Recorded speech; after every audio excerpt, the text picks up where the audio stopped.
What's shaking? Announcement, I am now selling one-on-one coaching sessions. Since I'm new to helping people in a one-on-one setting, I'm starting off as an associate coach for Sheila Henson. So I thought this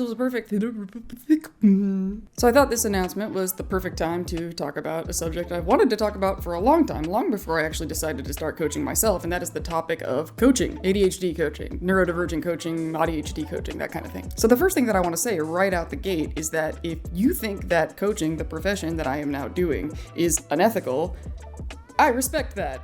I've been hanging out in this space for a while. There's a reason it took me a long time before doing this. I started posting videos on the internet about personal development and giving people advice since like 2012. I've been dancing around the possibility of doing some form of coaching, modules, classes of some sort for a long time. There's a reason it took me this long to finally do it, because there are a lot of arguments against this that are very, very, very valid and that should be taken seriously. There are no regulations, there's no standardization, there's no barrier of entry. If you can successfully stand up and convince people that they should pay you for your advice, there's nothing stopping you. There's a lot of talk about rampant narcissism doing these kind of jobs. That is absolutely a thing. There's huge potential for exploitation. When we're talking about people who have ADHD or people who are autistic, we're talking about a vulnerable population with very limited funds, generally. So anybody who is stepping up to claim that they are able to provide support for these people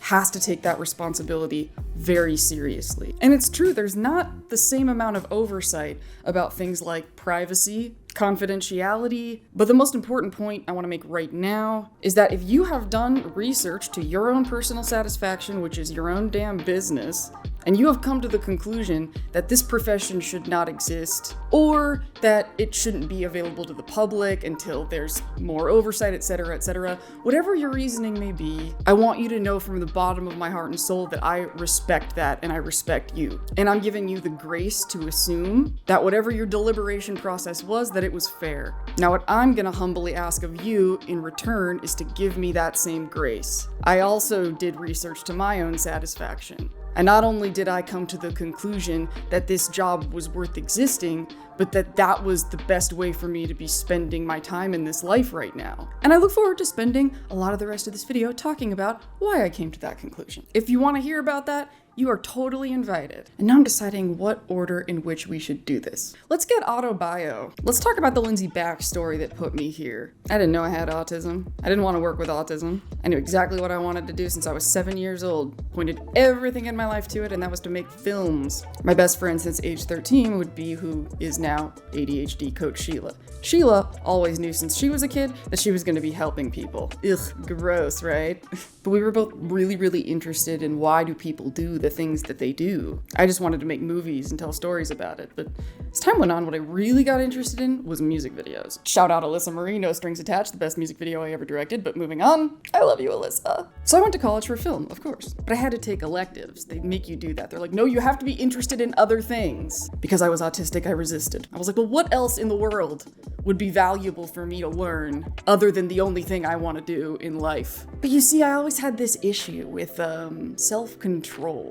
For as long as I could remember, my brain would decide we should do this thing, like read this book or do this homework or do this exercise, and my body would be like, no, we're not gonna do the thing. And I'd be like, but I'm the boss, you're my brain, you're my body, do the thing I want you to do. And I had no frame of reference in the world that I had come to know that there was any explanation for that other than me being lazy or dumb. But there was so much evidence that I was smart, and I was being punished and judged so harshly for not being able to do these things. So one of these electives, one of these classes that was an option for me to take, was called self-management. And you know what the school of thought is behind this self-management class? Cue spooky music. Applied. Behavior. Analysis. Yes, I was a practitioner of the dark arts of ABA. I've never talked about that before. I've thought about talking about it so many times. I bet there's people who can be like, I've watched you for years and you never mentioned it. And I've thought about how I've never mentioned it, but I swear I have not been hiding it. It just literally never came out until, or was relevant to what I wanted to talk about until this second. Obviously, my experience with ABA can and should be like its own video. That's a huge topic. But that was how I got from film to autism. In fact, hilariously, when I had my last counseling appointment right before graduation, we went through all my credits to make sure that I had everything that I needed to officially graduate. And she was looking at all my stuff and was like, if you took like one more applied behavior analysis class, you could minor in that. And so I basically have to do another semester of one class and delay graduation for like 6 months to get this minor. And so I was like, that's dumb. I'm never gonna work with autism in my life. I'm gonna make movies. Ha, ha. So my first job out of college in 2012 was providing respite to families with special needs. Some street cred I do think is worth noting is that a lot of people assume that the actually autistic crowd is really insensitive or doesn't understand the needs of families that have kids with more extreme behaviors. Watch out, kids. Don't trust the talkies. The talkies. Can you imagine if we made that a thing? That's horrible. The talkies. But no, I have been, trigger warning, skip to this time code if you don't want to hear about anything gross. I've been peed on, pinched to bleeding. One time I had to be kind of pulled out of a house in an emergency situation because the kid punched through a window. So if anything, what I'd like you to take from this is rest assured that when I'm talking about autism, I'm aware that autism doesn't always look like me. You can also rest assured I didn't electrocute anybody. I can't tell you in good conscience that I didn't participate in any abuse because the way that we were manipulating these kids to force their behaviors, the whole situation is kind of inherently abusive. Like I said, we really got to do an ABA video. And I want to leave on one thing that I take pride in, because I am trying to sell coaching services. At that time, even knowing as little as I did about autism, I had no idea how deep the rabbit hole was going to go. I had no idea that I was also autistic, but oh my God, that explains so much. Is that I always assumed that the way someone presents does not tell us anything about what they are perceiving.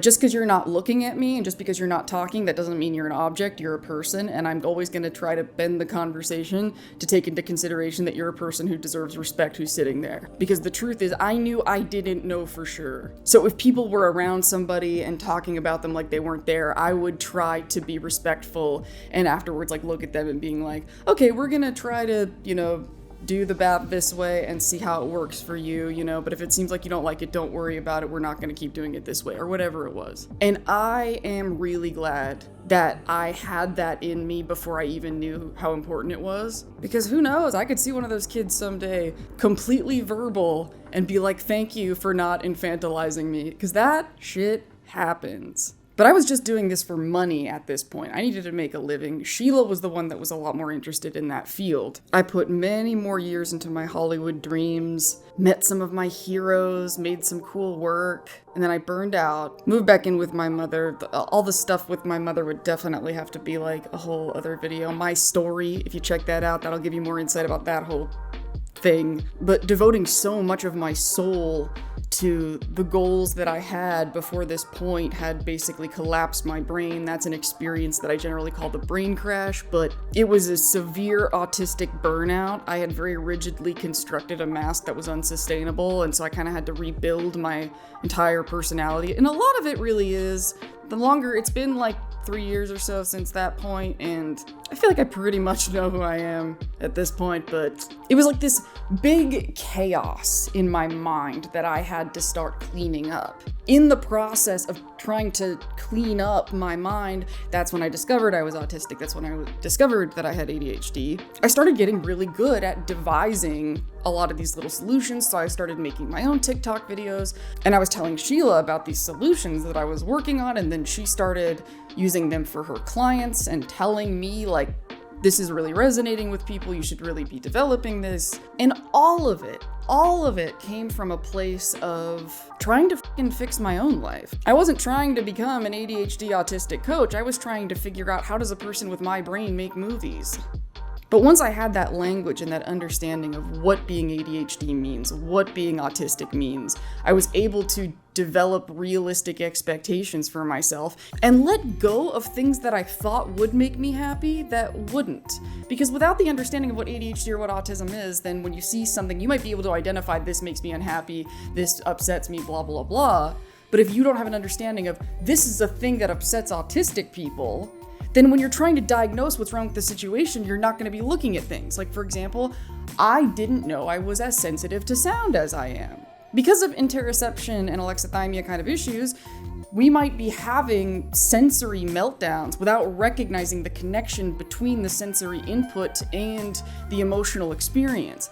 This is the kind of stuff a coach can help you with. And another characteristic of autism that's good to know that'll help you navigate these situations is we have very high standards of certainty. So if I was going to say I'm gonna coach people now, I needed to be damn sure that I have the right to say that. Hence the whole spiel at the beginning of this video. I'm looking at the criticisms that I have of this industry, but I'm also looking at this is the most meaningful work I'm doing for the world right now. I enjoy doing it. I'm making people's lives better. Like, the weird thing is I've been coaching for a long time without coaching. Like, when I told Sheila I was finally ready to do this, she was like, oh, thank God, finally. She's finally joining us. Because it's been awkward for her. Because we have ethics, if I'm coming up with solutions that are helping her clients, she can't go into detail with me about how I'm helping her clients. If I were to take all of the very legitimate arguments against the existence of ADHD coaches and factor that into a decision not to do this work, the reality of what I would be doing is not doing what I'm good at and what I feel called to do because of what other people would think. That's not cute. It wouldn't be about what I think. It wouldn't be about what I think is good for the ADHD community. It would be because I don't want people to not like me. That's not a good enough reason for me not to do this. That's what I really had to face in my own people pleaser trauma, which is exactly why I started the video the way I did, because I want to make it abundantly clear that if you don't like me, if you are rejecting me in what I do, that's okay. You have to live with the fact that I'm going to do it anyway, and I have to live with the fact that you're not going to like me no matter how much I try to defend myself. And I'm good with that. This might be an appropriate time to pose the question, but Lindsay, if you're aware of all of the ethical concerns regarding coaching, then why are you still doing it? Let's go on a journey in our imaginations. Imagination?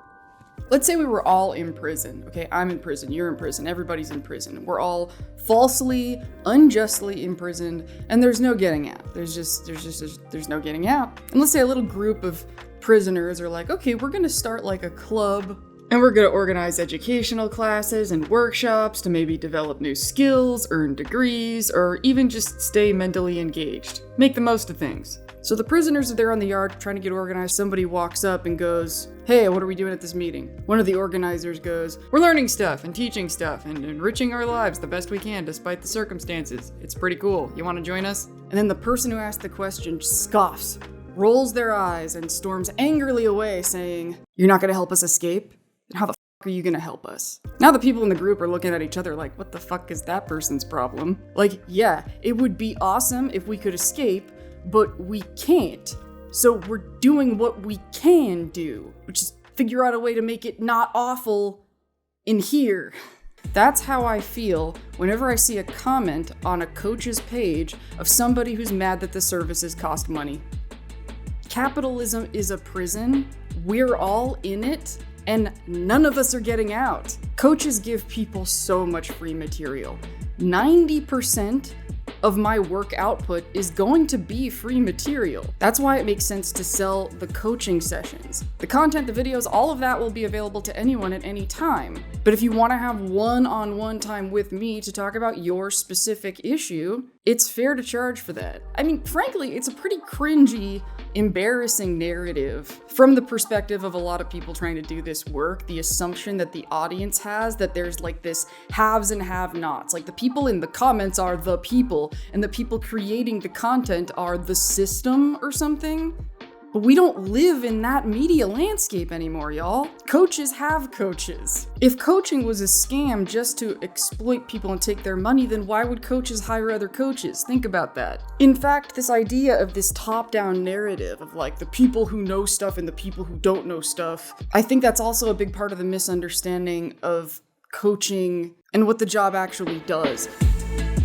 People compare it to therapy because we're talking about mental things, right? A coach does not treat illness. I have a therapist and a trauma counselor. I think that having a counselor slash therapist and a coach is a great idea. The idea of going to my therapist with the kind of stuff that I would go to a coach with strikes me as like a bizarre waste of time. And when I'm talking to my therapist, we're looking at stories of my past and my trauma and picking apart thread lines of how certain events in my life have made me project certain expectations into my current life and how that is affecting the way I'm navigating the world, how to give space without dwelling on it or allowing it to consume me. This is therapy. If I were treating him like a coach, I would show up with a binder of all of my responsibilities in life and how I have to feed my dogs and how I want to make videos, but that I also want to make social media, but then it's really hard for me to prioritize all of these activities. And so I don't know the order in which to do things. And I'm like, what kind of tools are available to me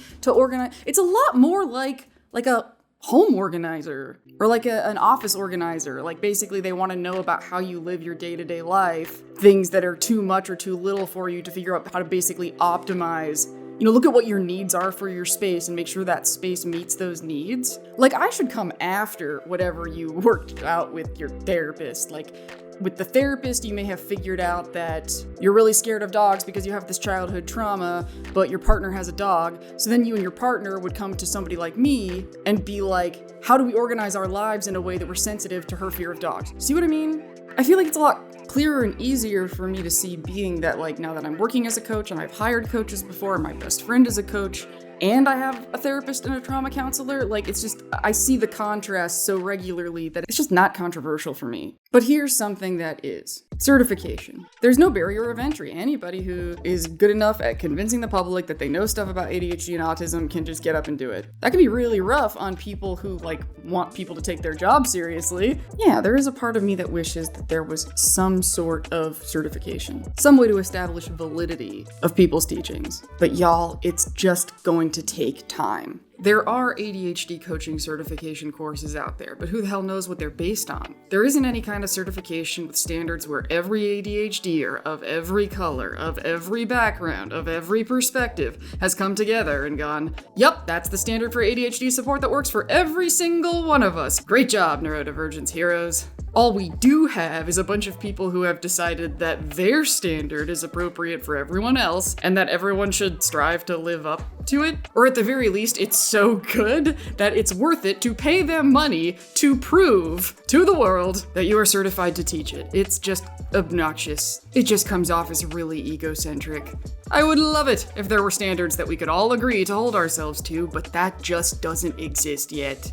This is all very new. It is all very wild, wild west right now. Coaching is the job that exists right now to help people get their needs met. But the nature of the job positions, of how we support different people with different neurodivergent, things are gonna change. They're gonna evolve. They're gonna become what they're meant to be. A pattern I've noticed a lot in our modern cultural climate. People are looking at the way things are right now on all fronts and just terrified of what that implies about the future. Slippery slope fallacies are everywhere. It's because we're seeing a lot of things that are halfway finished, and there's a lot of doomsday projections on top of those things. And when it comes to ADHD and autism, people are talking about it a lot more very suddenly in a very different way than they've been talking about it before.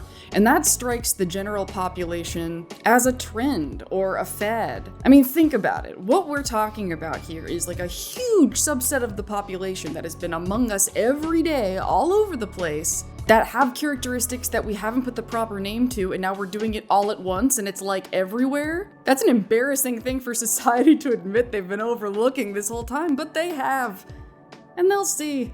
ADHD and autism, I mean, the names may change, definitions of things may rearrange, but whatever it is we're talking about is very real, and there just isn't organized, structured, well-oiled civilization in place to support this subset of people right now. Definitely talk about this more in other videos, but something that annoys me that I hear all the time in this community is the assumption that people who are neurodivergent with money and privilege are getting all the help. That's what all you seem to think. You guys think, oh, the Elon Musks in the world, the billionaires guys, no. Elon Musk has lost his mind. You think he's getting his autistic needs met?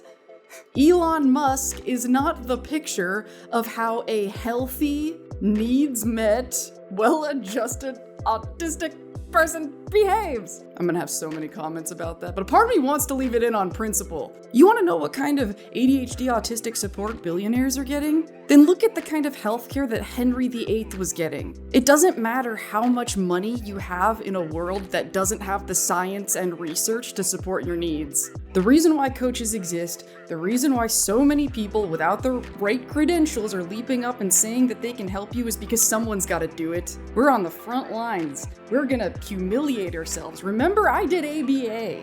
We're just trying shit and seeing what works. And yes, it's messy and it's not perfect, but we gain absolutely nothing from ripping you off. If I teach people bad information and then it goes bad for them to receive that information, then I'm not doing what I want to be doing, which is helping people live better lives.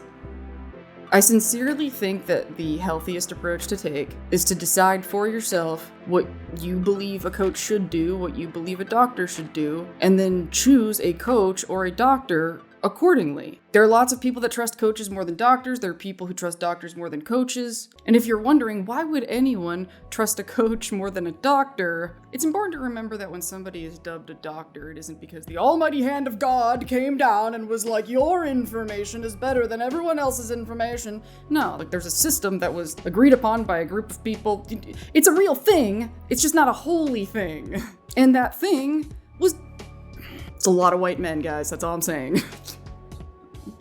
To take a hugely complicated issue and to boil it down to the relevant points for this discussion, having a body of standards to establish that a person is knowledgeable and professional in a certain field is a really good thing. The problem is a lot of those standards were invented under means that were not like super equal, not super diverse. So if we're gonna have some sort of certification, we have to work really, really hard on making it fair. And I think we're just kind of a ways off from that right now. I can see a lot of people really firmly believing like people shouldn't be coaches until this certification thing exists.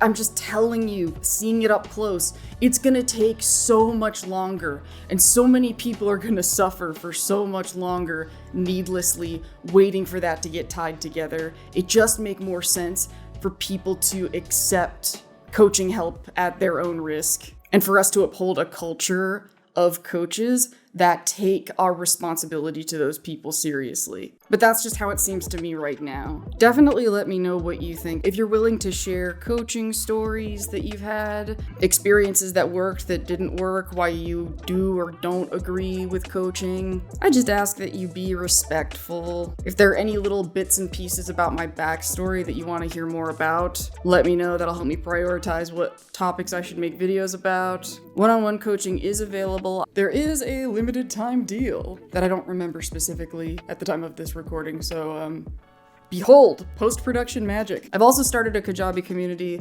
Lindsay's Echo Chamber. It's a lot cheaper. It's like a couple bucks a month. And that's gonna be where I'm gonna have live streams. So if you don't wanna book a coaching session to me, but you still want an opportunity to talk to me, that's the way to do it. If you haven't yet, like and subscribe, helps me with the algorithm and transmission.